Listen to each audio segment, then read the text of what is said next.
UGWUMBA.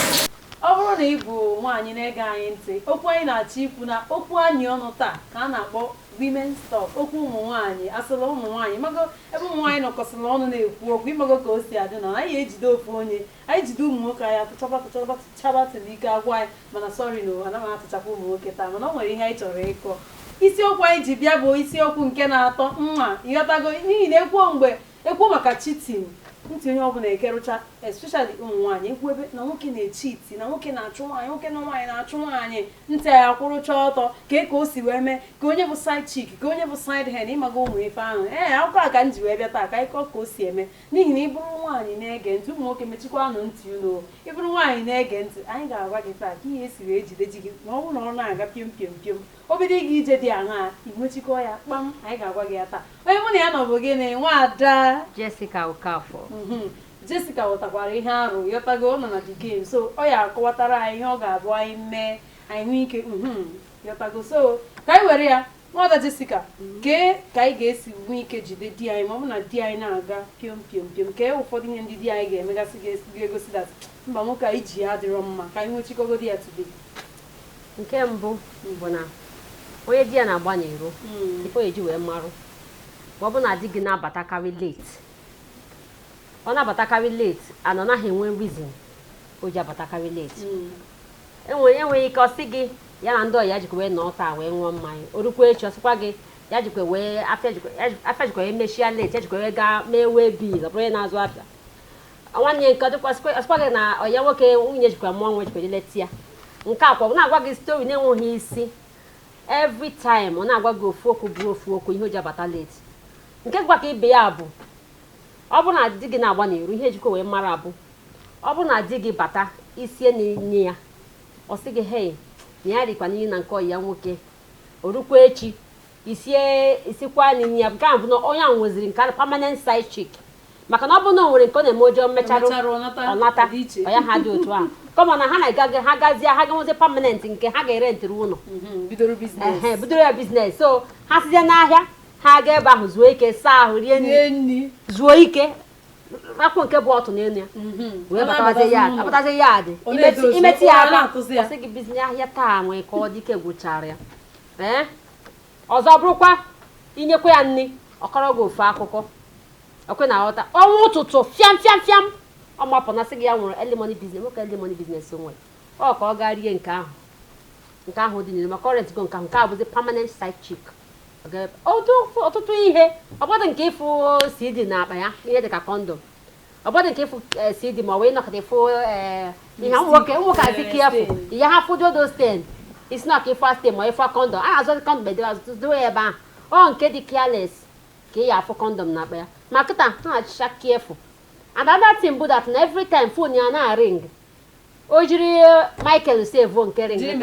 o ruwere shoji mekaniki, nwanne ya ọ sị gị nke ọzọ bụrụ nwa boy wee different name na-esave ya, and ọchịza the call ịma call casual call na ewere ka esi aza ya, nwoke ka esi aza call onye dị gị mkpa, nwoke ka esi aza call onye ahụ onye na-agba gị ama ka esi ekwu ya, onye na-emetụ gị ebe ọ na-adị gị mma, enwere ka esi aza the call. Ha niile dị n'iche n'iche. Adịghị ha na mgbe o ji eme unu na-ele telivishọn fon ya ring ọsị gị baby excuse me business call, ọ pụọ gacha the call pụta ị na-ele ihu ya anya, ihu ya dị nwa bright, ọ na-akpịrị ọnụ amụ ile ya ka anyị ghọta Igbo anyị so kịta, maka Igbo a Jessica so nwere ka ọ sị ka anyị na-akpịrị ọnụ amụ, ọ na-akpịrị ọnụ amụ na ọchị ka ị na-agba amụ. Yes, ọ na-akpịrị ọnụ ọchị Igbo ọfụma nwaada Jessica, ọnụ ọchị na ọ bụrụ ọnụ amụ, ka hapụ ịghọta Igbo. So ọ na-akpịrị ọnụ ọchị, ụdago ihu ya dịcha bright, ọrụkwa obere oge kwa na-echeki particular time o ji azapụ ya bụ call.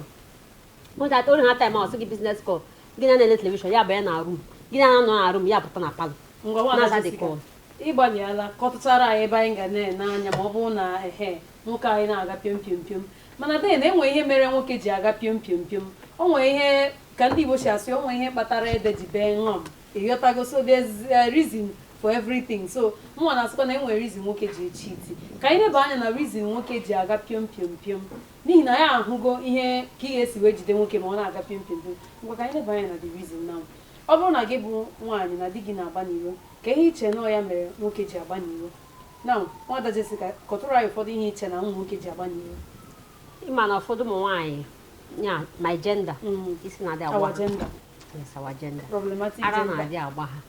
Enwere ụmụ nwaanyị bụ na di ha lụchara ha oge di ha na-achụ ha asị ọyị nwaanyị ha na-adị ọcha na-ejikọ ọfụma oluchazi ka alụtara ha ha nwụzie nwa ha efile na ha relax go the next thing bụ idozi onwe ha edozi wahala ịsa ahụ wahala isi mel ọfụma ihe asị isi ọma ịma na eme nwaanyị ndị na ha asa ahụ aba na lakpụ ụra asị gị biko ike gwụrụ m gịnị ka a na-asa ịma na emere ụmụ nwaanyị na na ha ama na-asa a na-awụnye aka n'ebe ahụ wụnye mmiri wee sachacha ya ọfụma enwe ụmụ nwaanyị na-ama ha na-eme ya asị gị gịnị ọka ịnya nye ebe ahụ nsogbu ha sị ha na-ahụ gbu m di ha mezie ka o meghe chịpụ akwa ịwa kpọọ the man ọkwa okpo oyi wepụ ihu nke ọzọ sị gị mba mba ya nọzi ndị mood ọkwa ihe ọkụtuo n'odogwu ya ịmana isi na akụtu odogwu ọ ya eme gị mood ahụ nọ na ya mood ahụ si apụọ so ihe dịkwa ka ịbịa bụ ụfọdụ ụmụ nwaanyị na-eme di ha bata kọma inye nwoke peace ọ bụrụ nna gị ị na-aga maka ma clean ị na-aga maka ego nne ị na-aga maka school fees ihe ọ bụla ị chọrọ ikwu you can actually sit your man down gị na akpa ya asị nkata ọ bụrụ na ọ dị bụ na ọ dị hot before ị nụọ nwoke anyị ma na nwoke ị ya amata ma nwoke dị stingy na anaghị ewepụta tutu ị nụọ ya tupu anyị eruo side ahụ o nwere ihe ikwu ka anyị gbado ọkpa ebe a ka anyị kọwatacha ya ọfụma nghọta ya ọfụma ọ bụrụ na nwaanyị na-adị ọcha tupu ọ nụọ di ọ bụrụ na nwaanyị na-adị ọcha tupu ọ nụọ di ọ na-abụ na nwaanyị ahụ na-echenji ma ọ bụrụ na ọ nụcha di bikos mụnwa ekwetaghị m na nwaanyị bụ a clean person na-adị ọcha ọfụma na ọnụzi ya dị ọbịa relax dịba deti ịghọta ọ bụrụ na ihe marụ gị arụ ihe marụ gị arụ bụ ihe marụ gị arụ ihe na-amarọ gị arụ amarọ gị arụ n'ihi na ọ bụrụ na ị bụ onye deti mgbe nwoke ahụ na-abịakwute na-asị gị bebi ka ekwanụ tupu anụọ gị ọ ga-ama na onye a abụghị onye na-adị ọcha na onye na-adị deti ịghọtago mana o nwere ike bụrụ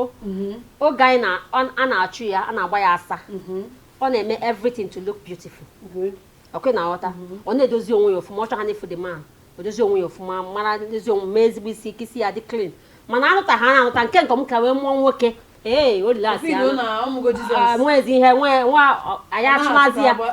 orilasịgo bikwa bụ na ịma na di gị na like ụmụ pịnọpịnọ iyi ụmụ ihe aga sexy things ịma na di gị bụ opi boy ka ị nọ na-emechazie ya bikos na ịmụtago nwa ka mgbe ahụ ekere akwa n'obi akwa ahụ na-eke o si ha ọnụ ara o si ha ara o si wee anwụrụ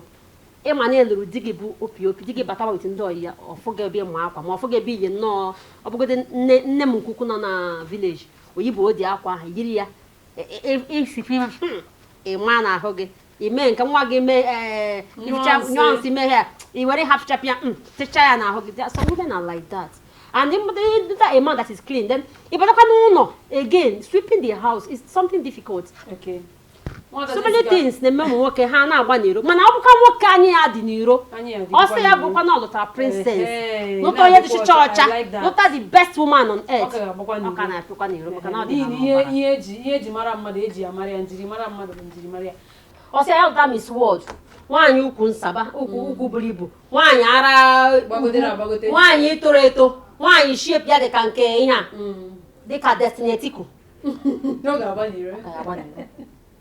ya ọ dị ha n'ọbara so anaghị eme ya na nwunye ya maka eme ma nwunye kama na ihe anyị ji ekwu maka ụmụ nwaanyị nyere onwe ha ka bụ ọ na-adịkwa mma so that dị gị na ogodo outside nwaanyị gị mara ya ga ya ọsị come on si iro enwere m nke ka dị mma maka nwunye m efu nwunye m sef gbafere mana the fact bụ ọ bụ na nwaanyị ụfọdụ ụmụ nwaanyị bụ the reason why di ha ji apụ iro agba n'iro so ọ bụ na gị nwa bụ nwaanyị bụ the reason why di gị ji apụ n'iro maybe because of dirtiness, you're not clean, and because of several other factors. Because ụmụ nwoke hate, like you said earlier, ndị na-anaghị mgbe ọbụla ị na-enye nsogbu ihe niile ị ga-etinye ọnụ ihe na-ekwu indomi ka nchere ka ọga m nata ọgwụ ọkụ ọga m ga-anata mme nke a enwe nke on your own ị ga-emenwu ka inyere nwoke aka ịbụrụ ụdị nwaanyị ahụ just be assured na di gị ahụ ga-enwe nwaanyị ọzọ anyị na-akwa ekwu dat na imechegodi ihe a bụrụ angel na nwoke chọrọ ịgbaniri ama nwoke ụmụ nwoke especially African men na afọ onwe hazi na anyị dị polygamous in nature mana chetakwa na anyị nwa bụ ụmụ nwaanyị dịkwa polygamous in nature ịghọtago aka ndị kwụ aka ekpe akwụ aka nne ọkụ si adị ịghọta mana megodi nke gị nwa bụ nwoke ị na-eme nke gị nwa bụ nwaanyị gbada ya na-eme nke gị onye ọbụla na-eme nke ya ọma ndị mma ya dị mma ndị ekwesị maka ụmụ nwaanyị ndị na-ahapụ onwe ha pum amụ ha n'ofu nwa hapụ nwa ha JCA ime emeji ha ekwu okwu ụmụ nwaanyị na-ahapụ onwe ha ka ebu at times sometimes ime condition ịmụ nwa iri na ụmụ nwoke kwesịrị ị na-aghọta that hormones enwere hormones that women cannot control. Do you get? So these hormones bioma affect their body. Ọ bụrụ na nwunye gị dị ụta. Another thing m chọrọ ịgwa ụmụ nwoke, I'll keep saying this. Ọ bụrụ na ị bụ nwoke ịnụta nwunye gị at some point nwaanyị anaghị enye gị sex ka o si enyebugo ọ daghị apịa ọkụ na bed. Ma na nwaanyị ahụ some hormones eme gị affect her body. Maybe o buru ibu. Inyere ya aka na-apọshọn nri ya na-eme exercises. Ị na-eme ihe a ahụ ya anatakwa ka ahụ ya dị fụ nwaanyị ahụ libido ya gbadogoro agbada libido ya ịmago ọgụgụ sex na-agụ ya agbagokwa unu apịa ọkụ nsi apịa ọkụ everybody adị oke maka a na-apịa ọkụ onye ọbụla na-enweta onwe nwaanyị na-enyekwara onwe ya aka ọ bụrụ na afọ gị ha ka nke ibe gị a ịchọ onye kechie ya ka ejie ya ọfụma ọ na-adịgodo oke ịghọtago so ka anyị na-ekwu nke a gị bụ nwoke ị mụrụ anya gị bụ nwaanyị gbado anya onye ọbụla na-eme nke ya ebe niile adịgodo sam ịghọtago afọ m ka bụkwa Okwuanyionu mana ị nwere ike ịkpọ m nwaada Biblat onye mụ na ya na-akpa nkata bụ gịnị nwaada Jessica Okafọ ngwanụ ka emesịa